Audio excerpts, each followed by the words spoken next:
Just to look at today's topic, we have with us from my far right, Oluwafemi Oluwadare.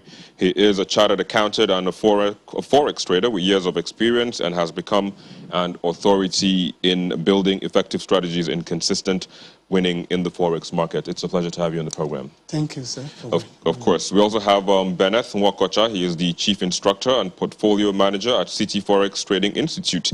He has over 11 years of institutional Forex trading and training experience. He consults for professional financial market analysis to both retail and institutional level traders. It's a pleasure to have you as well. Yeah, it's a pleasure to be on the program. So, I mean, it seems to be how would I put it now, like something not really usual. Forex trading is pretty much, something you don't really get to. But, I mean, give me a sense of what this thing looks like. Okay, Forex trading, I like to, when I talk to my students, I tell them that it's as simple as, going to the bus stop, this regular allergy and wanting to buy maybe gold from them, right? This is the, as an analogy, this is just the manual way of trading Forex. Now, the actual Forex trading requires some form of digital technology. You need electronics. And all of these things have been put together in a centralized network where you do not have to go to the bus stop or have any physical contact with anybody. Just from the comfort of your home and your cell phone, you can buy gold, sell gold, and then if you make a good financial decision, you make some money. Yeah, that's it. How do you make that good financial decision? Yes, of course, it requires a lot of, training.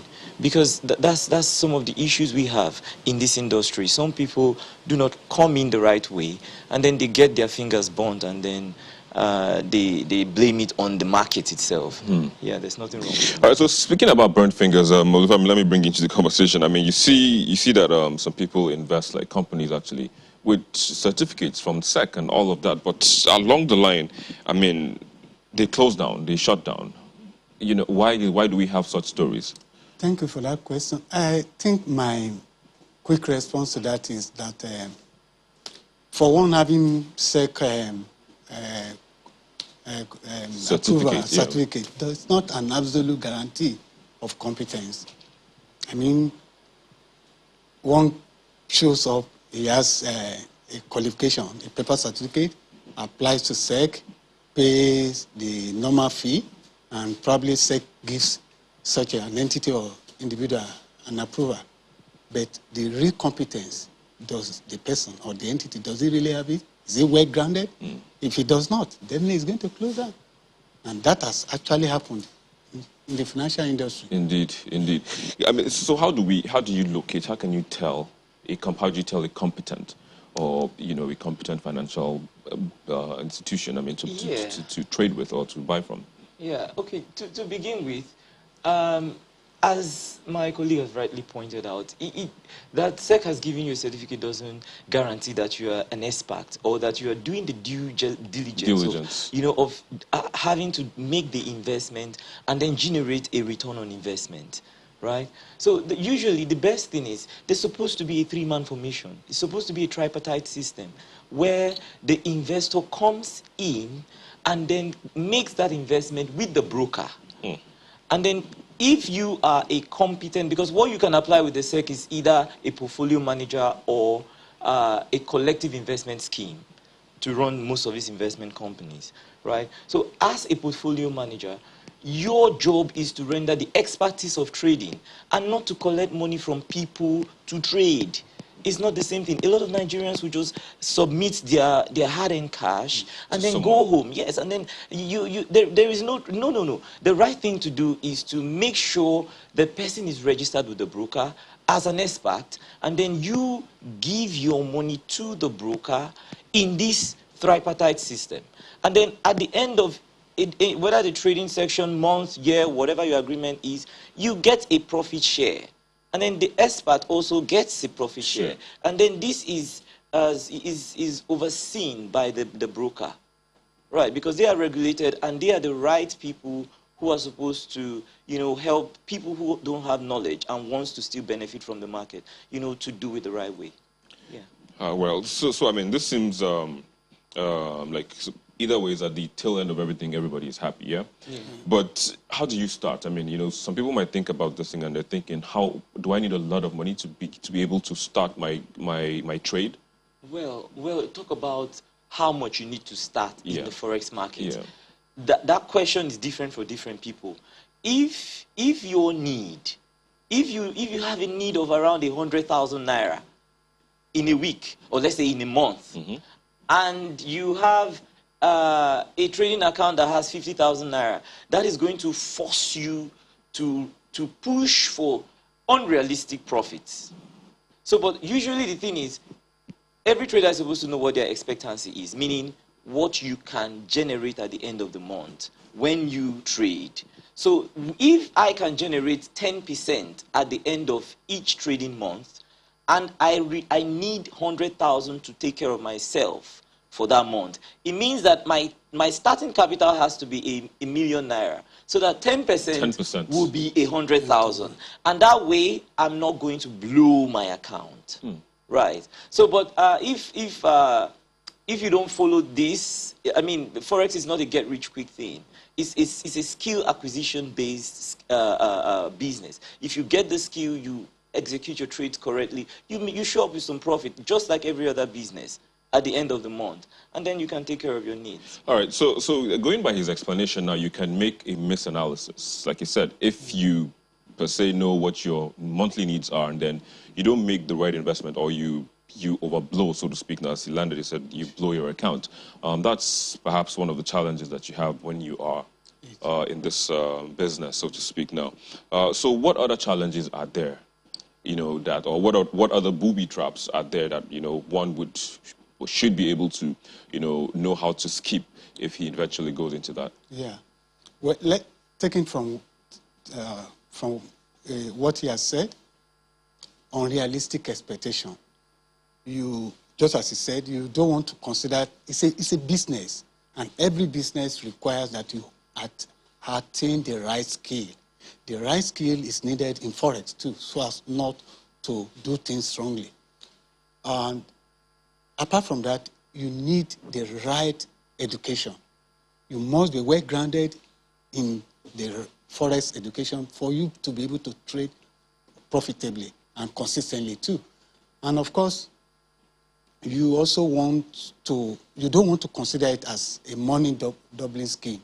You want to come up with the idea that maybe I come in with 10,000, and maybe in just 1 hour I want to turn it to 20,000.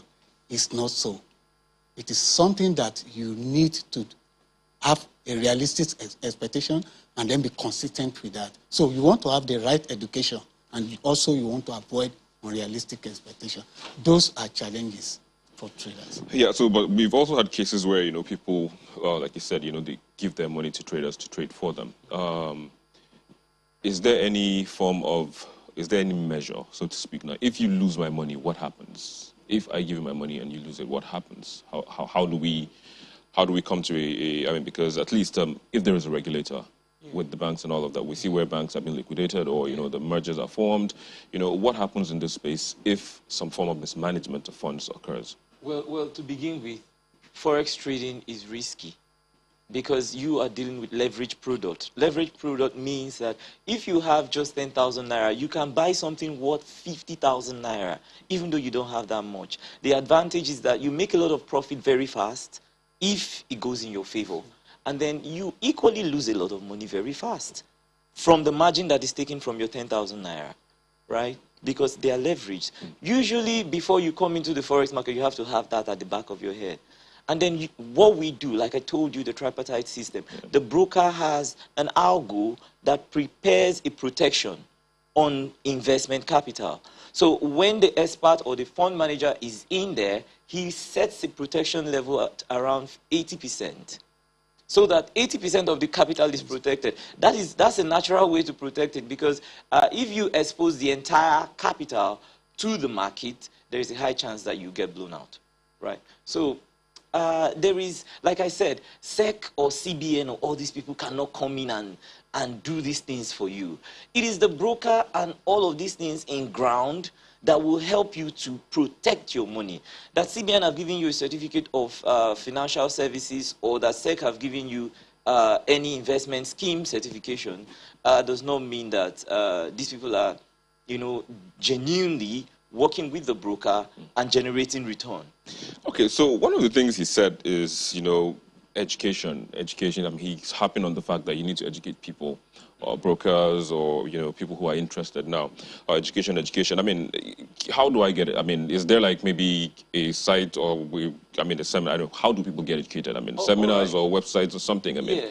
Okay, now, the thing is, there are a lot of free content everywhere, but these contents are equally dangerous. If you go to YouTube and all these other places, you watch random videos, you find that people see, that's where they get these unrealistic expectations he talked about. Because somebody comes and then says, look how I made $1 million in just one trade. And then you go home and pick up your hard-earned cash, deposit in a brokerage account, and you want to make $1 million in one trade. That's not possible. It's not feasible, as it is with most business. If I have $1 million I put in a restaurant, I want to make around, you know, 10%, 20%, and not double the 1 million naira capital for the business, is it not? Right. So usually people have to take their time to learn, find a trading mentor, and then learn. Right? You can go online. There are still good free content that people can access. So it's a two-way thing. Yes, there are. Right, and then we usually offer all these. Advice. Advice and mentorship, and then you can find them anywhere. Okay, in City Forex we have a complete trading institute where people can learn from scratch to the point where they become profitable. They get what we call an expectancy. That is, if I come to you and say, Matthias, what's your expectancy? You say, I do 5% per month. I do 20. If you Google for Forex trading, what you can make by the end of each month is around 20% consistently, and the money can be taken at will.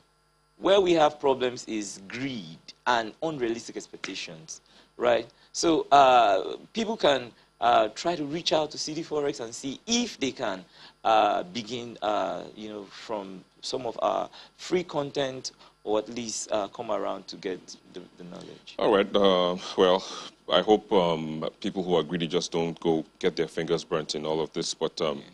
Hopefully, people who don't have jobs, I mean, because of the virus and everything, the pandemic, lost their jobs. Yeah. Hopefully, they get into this and, you know, eke out a living for themselves. But I have to say thank you for joining us today on the program, Bennett Mwakocha, as well as Olufemi Oluwadare. Thanks so much. We'll take a break, and when we return, we'll take a look at how technology can be deployed to check the insecurity in the country. Please stay with us.